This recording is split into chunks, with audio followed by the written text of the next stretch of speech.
Bliži se vrijeme intenzivnih radova u vrtu, pa ako ste već lagano krenuli sa sjetvom i sadnjom biljaka, pravo je vrijeme da isplanirate svoj vrt. Mnogo je razloga zašto je to važno. Sve uradite kako treba, pripremite zemlju, pravilno posadite biljke, ali rezultati nisu kako treba. Ne bi vjerovali koliku štetu možete napraviti za krajnji rezultat samo time što ćete posaditi krive biljke jedne kraj drugih. Pravilnim planiranjem osigurati ćete potpunu iskorištenost vašeg vrta i biljke će biti zdravije, jače te samim tim dati ljepše plodove. Ukoliko želite da sve poslove odradite na vrijeme, zapratite naš kanal, jer vam pravovremeno donosimo sve važne savjete. Ostavite like podrške ispod videa, družite se s nama u komentarima, podijelite vaše iskustvo ili tražite savjet. Pa krenimo sa poslom. Plodored naime predstavlja pravilnu prostornu i vremensku izmjenu kultura na određenoj površini. Sastoji se od plodosmjene, to jest vremenske izmjene usjeva, i rotacije, prostorne izmjene usjeva. Preporučuje se za većinu povrtlarskih kultura i trebao bi iznositi barem 3 do 4 godine. U proizvodnji povrća dosta se teško pridržavati plodoreda, pogotovo ako se radi o uzgoju u zaštićenom prostoru ili usko specijaliziranim proizvođačima. Problem predstavlja i trajanje vegetacije povrtnih vrsta, zbog čega se na istoj površini, to jest istoj gredici, mogu tokom godine izmijeniti 2, 3 ili čak 4 vrste kultura. Na primjer, u proljeće mladi luk ili rotkvica, tokom ljeta plodovito povrće, tokom jeseni ili zime endivija, salata i matovilac.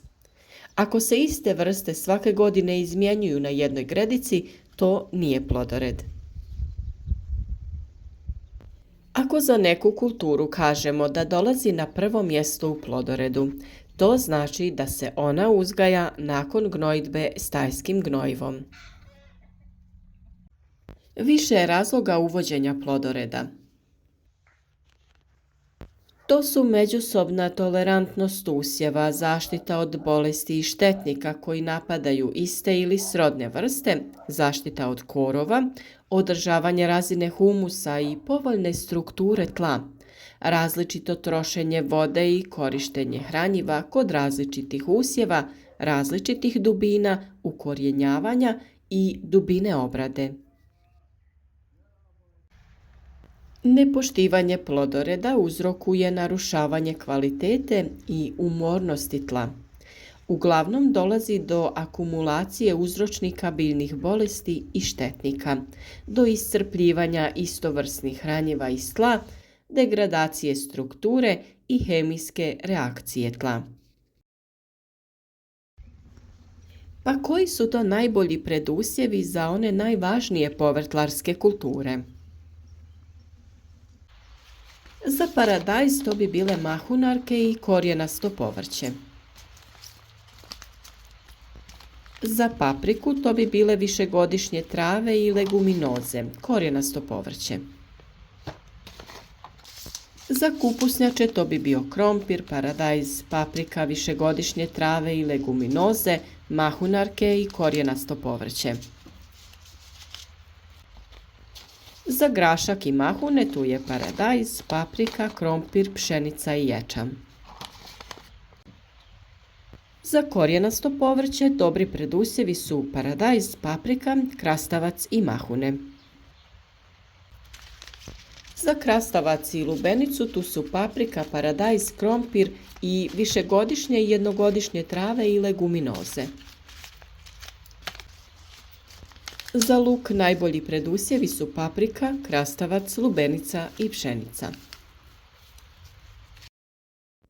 Najlakše je isplanirati četverogodišnji četveropodni plodored za 4 gredice. Najbolje je isplanirati kulture, razvrstati u skupine i rasporediti ih. Na ovoj tabeli vidite primjer kako to treba izgledati. Na listi A imamo biljke lista i cvijeta. Tu ubrajamo kupusnjače poput kupusa, kelja, brokule, cvjetače, korabe, rotkvice, raštiku, kineski kupus. I tu su glavočike poput salate, endivije, radiča i artičoke. U B skupinu ubrajamo biljke korijena. To su štitarke poput mrkve, celera, peršina, pastrnjaka, kopra, komorača.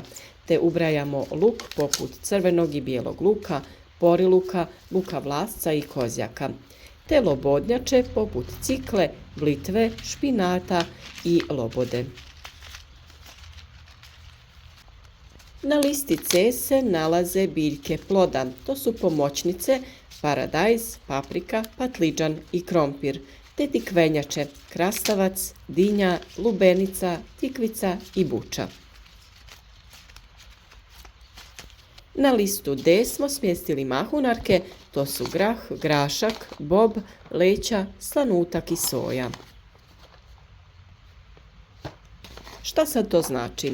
To, na primjer, znači da ako je tokom proljeća ove godine na prvoj gredici uzgajan grašak i nakon njega ljeti posađen kupus, naredne godine se preporučuje na njoj posijati mrkvu ili ciklu, posaditi luk. Osim poznavanja plodoreda, odnosno slijeda kultura, bitno je znati i koje se kulture mogu uzgajati jedna uz drugu na istoj gredici. Tokom dugogodišnjeg uzgoja u vrtu može se primijetiti da u nekim kombinacijama biljke bujno rastu, dok u nekima ne. To se događa jer pojedine vrste luče više ili manje fitoncida. Fitoncidi su različite biološki aktivne tvari koje stvaraju biljke, a djeluju na životne procese susjednih biljaka i organizama u tlu. Uglavnom se ne kombiniraju vrste iz iste porodice. Biljke iz iste porodice trebaju ista hranjiva i uglavnom ih napadaju isti štetnici i bolesti. Stoga su izvrsne kombinacije vrsta na jednoj gredici one koje imaju različite potrebe za hranjivima, pa najbolje mogu iskoristiti resurse iz tla bez potrebe za dodatnom gnojidbom. Te biljke trebaju da imaju različito duboko korijenje i vanjski rast, pa svaka na drugi način rahli zemlju i zauzima prostor, na primjer luk i salata ili luk i mrkva. Tako raspoređene biljke jedna drugoj svojim mirisom tjeraju štetnike ili jedna drugu štite od bolesti. Upravo temeljem iskustva u vrtu nastale su tablice dobrih i loših susjeda, odnosno upute kako je najbolje kombinirati biljke na gredici. Uz kombinaciju dvije ili više povrtnih vrsta, česta je i kombinacija sa začinskim i ljekovitim biljem. One svojim mirisom odbijaju štetnike, odnosno cvijetom privlače oprašivače. Mi smo se potrudili da za vas napravimo tabelu i grafički prikaz kako bi otprilike vrt trebao izgledati ako se poštuje plodored i dobrosusjedski odnosi između biljaka. Možete sebi uslikati zaslon mobitela i spremiti sliku kako bi uvijek imali podsjetnik. A uvijek možete i zaustaviti video i prepisati ukoliko ste ljubitelj zapisivanja i praćenja stanja u vrtu. To je i meni uvijek najdraža opcija, sve zapisujem. Ispod videa također imate u opisu znak transkript, tu jednim klikom imate pristup na prijepis cijelog teksta u videu na željenom jeziku. Ulažemo veliki trud u prevođenje i pisanje teksta kako bi svima bile dostupne ove informacije i kako bi oni koji vole čitati mogli detaljno proučiti ono što ih zanima. Uskoro ćemo za vas pripremiti još sličnih tema, ali posebno vezanim za pojedine biljke, kojim smeta, kojim godi i slično. Naravno, kako dolazi vrijeme za druge teme, biti će govora o zaštiti, zalijevanju, prirodnim preparatima za prihranu i sve što će vas, vjerujem, zanimati. Družite se s nama, pišite vaša iskustva, podijelite vaše uspjehe i neuspjehe, naravno. Zajedno olakšajmo uzgoj biljaka jedni drugima, jer u vrtlarstvu je iskustvo broj 1. Doslovno se na greškama uči, što je i razlog zašto mi svoje iskustvo dijelimo sa vama. Naravno da se i nama zbog obima posla potkradaju neuspjesi, greške, sve je to za ljude. Najveći faktor su vremenski uslovi koji nam nerijetko naprave velike probleme, ali borimo se i rješavamo izazove kako dolaze. Podržite naš rad, podijelite video sa prijateljima i ostanite s nama kroz cijelu godinu kako bi 365 dana uživali u zdravim salatama i obrocima koje ste sami uzgojili.